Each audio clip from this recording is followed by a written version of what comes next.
So your first meeting with Minnesota this season, what's kind of led to their sort of ascent here? Well, I think their guard play, has really helped them on both ends of the court. I think more than anything.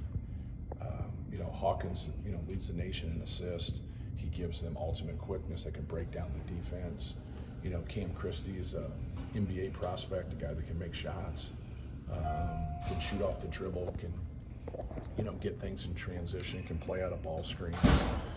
Mitchell gives them that combo guard between those two that can do a little bit of both of those things. He can handle the basketball, he has quickness, he can create a shot for himself. So when you look at that, and then Carrington, is another guy that plays hard, that guards, that can make an open shot also. So I think their guards was something, because Cam was a true freshman, Hawkins was a transfer, Mitchell was a transfer. Just people that they had questions about just because they were new. And those guys have really, really played well. Now you throw an all-conference player like Garcia, Pharrell Payne is just a man, physical, tough, plays hard, gets on the glass. So when you look at that, and then Fox brings him energy off the bench, he can play the 4 and the 5. Ala Joseph is talented and long and athletic. So they got a good crew of guys. So it's not where it's one or two guys. They have a good team, they have good depth, they play on both ends. But they're evolving, like they're getting better each game. You can see that. You'll see a little bit of difference, like everybody on the road versus being at home.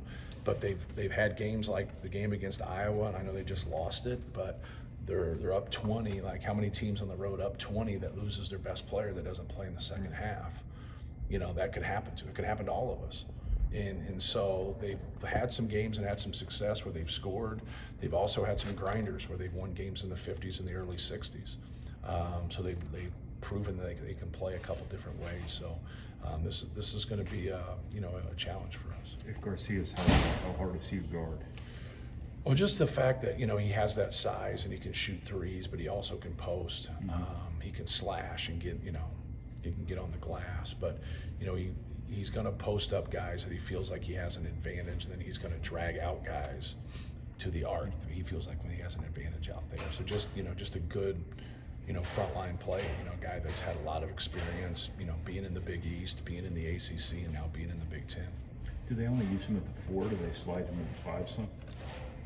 They just throw out different combinations, more than anything. I don't know if they what they're calling it. You'd have to ask them that, but it really doesn't matter because they can't choose who we, defend him with. Minnesota is second in assists to field goals made, I believe, in the country. Does that challenge your guys' connectedness on defense most of all? I think it challenges, to start with, trying to bottle up Hawkins a little bit. He's very elusive. He's very good with the ball. He's got good quickness. He knows where people are. I think that's where it starts with. If you take bad shots, he's going to get in transition more. If you turn the ball over, he's going to get in transition more. If you can't contain the dribble, he's going to get to the rim more. So, those things are so important. Take care of the basketball, take good shots, set your defense, try to keep him corralled. But that's, it's easier said than done. Quickness is tough to deal with. Just want to follow up on something you said last week about Braden and Fletcher being better mentally conditioned to kind of handle the rigors of a whole season. What do you mean by that? Just, you've been through experiences where you feel good about it through your first year, but yet you have moments to where it gets to you, because it's hard on everybody. It's no different than somebody being a really good college player and then going to the NBA, and you just played 35 games and you thought it was an absolute war, and it's really nothing compared to an NBA schedule, right? No different than high school. You think high school is hard, and high school is not hard compared to college, and college is not hard compared to the NBA. You just have to mentally go through some experiences. So now, after you understand, this is for everybody. This isn't just hard for me. This is hard for everybody. And the guys that are more successful, learn to have that mental toughness and just fight through it. So I just think that, they're mentally tougher than they were last year, even though I thought they did some really good things last year. But when you don't have the experience, it's just more difficult. Zach's evolution as a passer, you've talked about it a lot, but difficult is that to learn when you're a guy that, I know he hasn't played a lot of basketball, but I'm sure when he was playing basketball, he was taught, you get the ball in the post and shoot. Right. And he had the turnover struggles a couple of years ago. Yeah. I think he probably would have averaged more assists last year if he shot better. But, Right. He's kind of on a different level this year. Yeah, that's so true. He would have had more assists, and it would have looked better as a passer last year if our percentage would have been higher. Yeah, it just it comes with experience. Like, a lot of big guys don't have that experience because they're not very good and nobody doubles them. Like, you know what I mean? Like, why should you be a good passer when people want you to shoot the basketball from 5 feet? That just, makes no sense, and people don't quite understand that.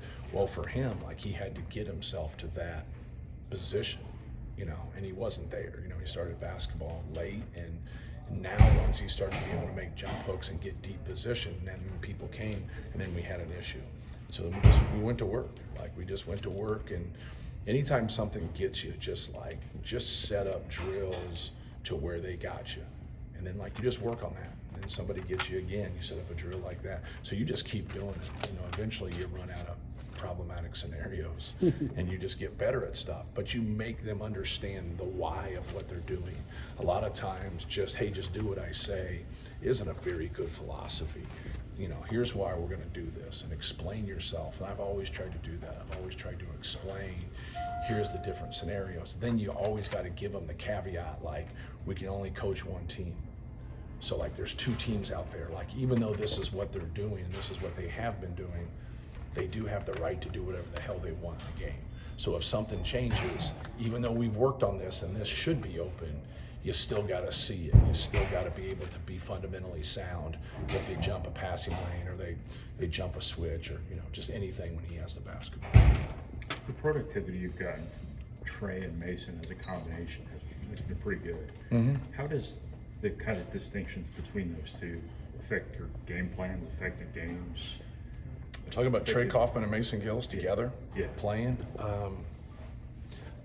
It's not really goes into it. We'll see some things where a guy isn't very good with somebody else, or a guy is superior with somebody else, and then one we try to enhance and one we try to get away from.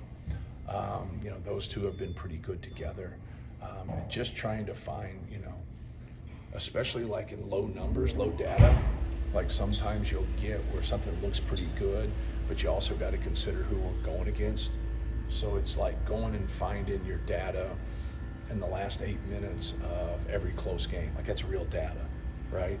Now if you go get the whole of it, you're getting games where you're up 30, you're getting games where you're up 20, There are games in there that are meaningful. So, but you're getting the whole of it. And so sometimes that's what's cool about seeing your road stats, right? That's real.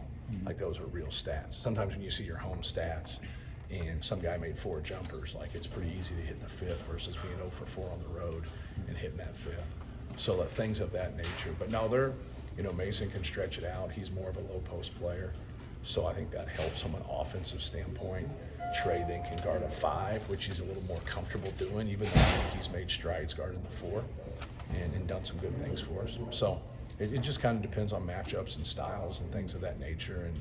And some of it's organic, some of it's not driven through us always. You got other people out there. It's not a 2-man game. Looking at Ohio State, how different is it preparing for a team that's going through a midseason coaching change? Well, we're not preparing for Ohio State. We're playing Minnesota Thursday. Well, afterwards. Yeah, that's your question Friday. Yeah, we don't get ahead of things. It's a good question. I'll answer it on Friday. Yeah.